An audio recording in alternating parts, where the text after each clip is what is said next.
time waits for no man, even for the fastest man alive. Here's your look at the brand new McFarlane toys. DC Multiverse, the Flash movie, The Flash.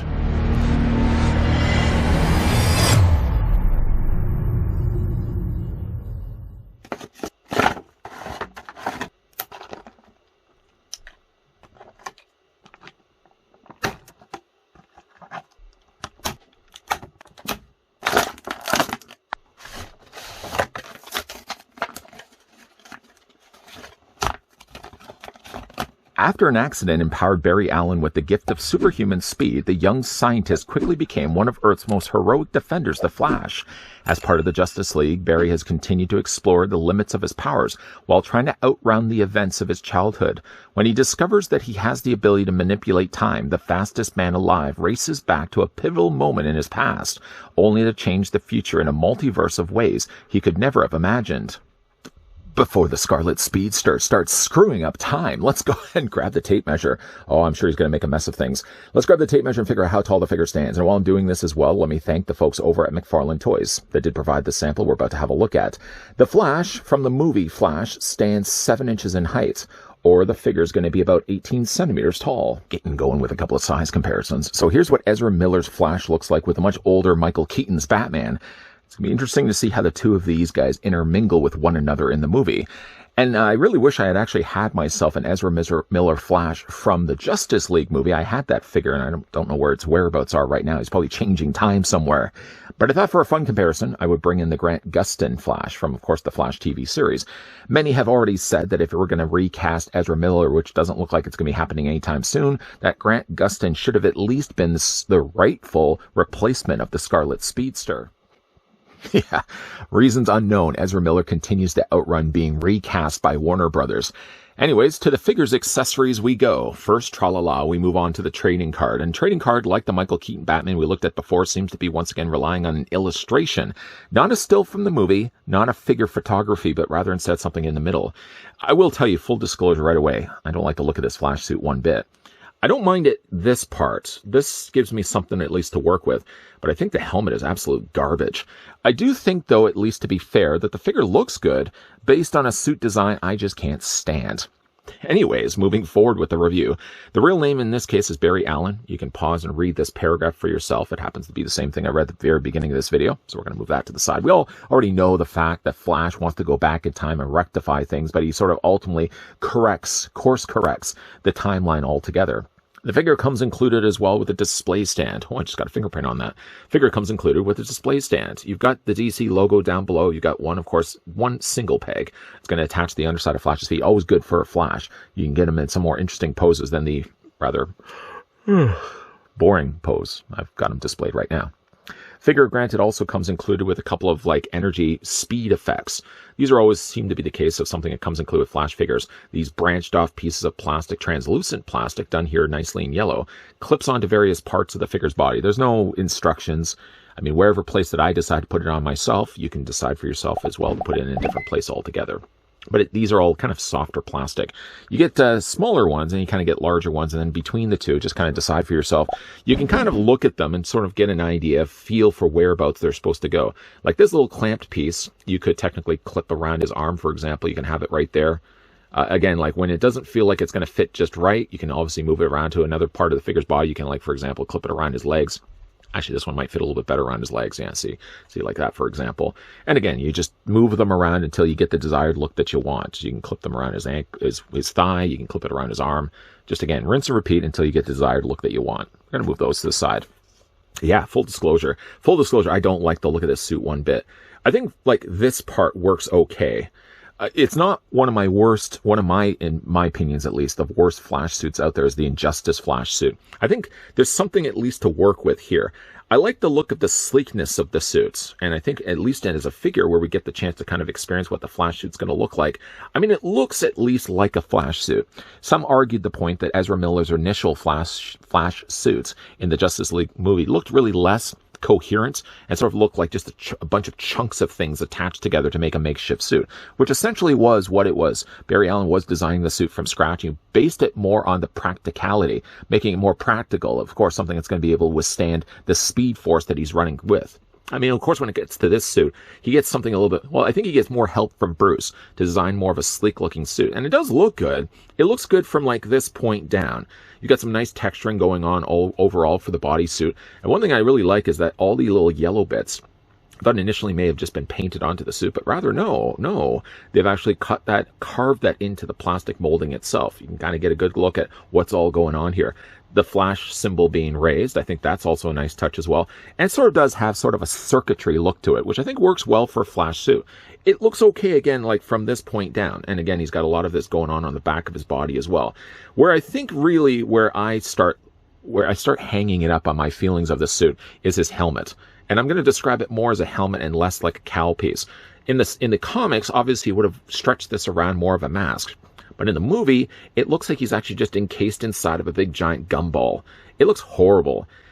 He does have the little fins there onto the side, but like even with Captain America in the movie, they insist on not having this be separate that sticks out. They always want to try to find a clever way to attach it to the side of his helmet. And again, this is what it looks like. It looks more like a helmet, and it looks less like a mask. I don't like it, but I will say it looks better here as a figure than it does from what I've least seen in the movie so far. It looks a lot bigger on Ezra's head in the movie, and it looks a little more sleeker here in the figure at least. Head sculpt wise, it's not bad for, again, what we have to work with. Got some nice yellow there making up the little lightning bolts that stretch up from the tops of his eyebrows. And again, like, I don't know why these can't just stick out a lot more than what they did. I can only think to myself, like, if they found a way to add the little half circles on the sides and you've got the little, again, like little lightning bolts sticking out, I think it would balance more so. Just by not having his ears, it looks a lot like the original Avengers Captain America, which I think is just all around one of the worst Captain movie suits, like, altogether. It's one of the worst cap suits. And with not having anything really represented here on the sides, it sort of, again, just looks like he's missing so much stuff from the sides of his head. Anyways, though, like head sculpt wise, again, you've got the paler looking face for Ezra Miller. You got the eyes are nicely painted. And again, like, got a little bit of coloring added there also for his top and bottom lip. It looks, I think, a little bit better from the sides, but I think really I think also one of the problems I have too, and I don't want to turn this entire review about just ranting about how much I dislike the suit. But I think one of the problems I really also have is the fact that the lightning bolts goes so close to his eyes. Why couldn't it have just started here? Like right about where his ear normally would have been. Start the lightning part here and have it actually sticking out. By having it so close to his head, it really does look like the helmet's just sort of enveloping Ezra's face. From the rest of the figure's body, I like the coloring also that they went with. Now, I don't know whether this coloring is going to be accurate to the way in the movie. It's a very vibrant red in this case for the movie Flash figure, but whether this is going to translate into the actual movie Flash, it almost seems like in the movie he's got a little bit more of a darker red than what we're actually getting right here. Got some nice little gold accents there on the sides of his arms. Also, if I can just move his arms out of the way, you can also see he's got some lightning bolt there for making up his belt, which actually does connect here along the back of his body. Again, some nice panel lining down the bottom of his body. And here's another thing I really don't like. Why do they always have to feel the need to break up boots? I can't just care to have boots. Like, they did it with Wonder Woman, and I think with Wonder Woman it looks okay because it looks like it's armor. But when you get a costume character like the Flash, why is it so hard to think that we can't just have full boots? Why does it always have to be a break-up piece of multiple parts all come together? Like we're cleverly trying to find a way to recreate the design of a boot. It doesn't need to be the case. He does also have like these little things, these weird little struts on the backs of his boots. I don't know what purpose they actually serve in the movie. I mean, it kind of looks like he's supposed to have like the little fins on the sides of his boots, but instead what they do instead is sort of give them these little, I don't know again what they look like. They look like they're almost like little just heel supports on the back of the figure's body. I want to fully just again stress, while I don't like the look of the suit in the movie, and I'm sure even seeing the movie, I'm not even going to like it any bit more. I ended up liking a lot more the Justice League Flash. The more that I see that movie, and especially the Snyder Cut, the more I actually like the look of that Flash suit. Like, again, it looks good here. This is okay. This is okay. But it's just the helmet that, for me, I think is the worst part of the suit altogether. For the articulation on Flash, let's start again with the part that I hate the most. Let's look at his head sculpt. Head rotates all the way around. It's on a very generous ball joint. And I think one thing, at least, by not actually having these things sticking out, is you don't have to worry as much, of course, putting pressure against these and breaking the plastic in the process. Head gut does look up, though. You can have the head looking down, and you can rock the head back and forth as well. As for his shoulders, the shoulders very easily move out to give a 90-degree angle bend. You can also take Flash's arms and rotate them all the way around. He does still have the socket joint on the inside there, so while it may not look like the case when you're looking at it straight forward, it's only until, again, you move the arm back that you can see that he's also got a little socket joint on the inside. So it's actually more a place to conceal the joint for the shoulders. He also has a swivel in the bicep. The figure does possess a double hinge on the elbow, and the hands do rotate all the way around, hinging back and forth. Upper torso is on again, very generous ball joint, and lower from that, with the abdomen, you also have a ball joint there as well. Legs split out, very loud, ratcheted joint. You can take the legs and move them forward. You can move them back. He's a mild swivel at the top. I don't even want to even say mild swivel. That's quite a lot of swiveling happening on the top of his thigh. Double hinge on his knee. Now, his boot is, again, just a continuation of the sculpting that they did for the lower leg, so you can't rotate it there. You can, however, though, rotate the boot back and forth, at least at the foot section, hinge it up and down this way, and the figure also does have toe articulation as well. Where do we stand? Where do we stand? Well, where we stand, at least, from my honest opinion, is I like the look of the figure, and I don't know how well this is going to look in the movie. I mean, from a figure standpoint, it looks good. It's got a lot of detailing. They found a lot of cool ways to take what would normally be a very simple looking Flash suit, and they found a way to jazz it up. I like the electricity that sort of permeates out from the middle of his emblem. That looks good. And at least to the credit of McFarlane's team, all the sculpting that they actually did put to the figure is all sculpted. It's not just painted, because they easily could have just gone in there. Well, I'd say easily. They could have gone in there, just printed on all the little electricity lines that run out. But instead, it seems to be the case that they sculpted all of them into the plastic itself. That looks good.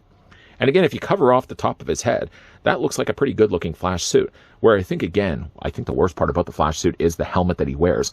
It doesn't look as bad here in the figure. It looks, from what I can see at least, a lot worse in the movie. It's not always an easy task when you review a figure based on a design that you don't like. This is something I've actually talked about in other earlier reviews as well.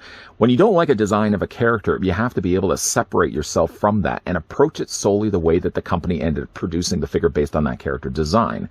So, in the case here of Flash, while I don't like the look of the suit in the movie, I have to talk at least about the positive things I do like about the suit here as a figure. From a figure standpoint, I like the sleek design of the suit that they've crafted here.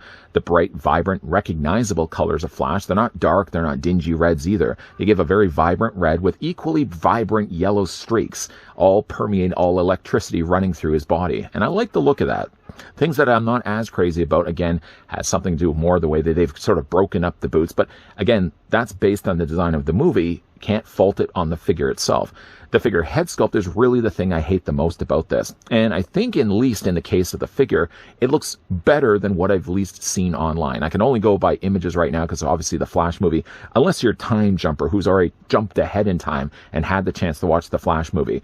We don't know yet how the Flash movie is going to translate, how well the suit's going to look when it's actually moving around. Sort of, I did talk about this when we had a look at the Michael Keaton Batman. When we see stills of it, it's not with certain lighting. Of course, they can control the lighting, they control the angles of it.